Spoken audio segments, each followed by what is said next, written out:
question from my friend about the microwave. We use it a lot in our lifestyle. I mean, it's become a normal now. So, what usage? Should we totally ban it, or should we just stick it to just eating and not cooking in it, or nothing at all? Alhamdulillah, I myself do not use, what do you call that gadget? I can say, Alhamdulillah, I have never used one. I don't have one where I have authority.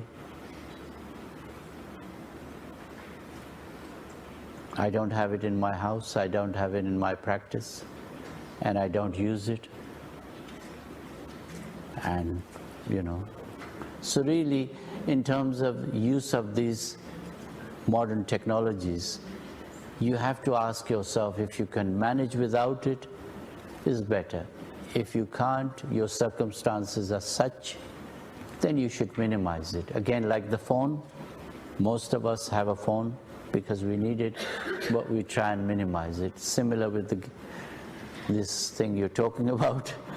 In some homes, maybe the lifestyle is such that people need it, but they should minimize it. And the ideal would be that, look, we can do without it.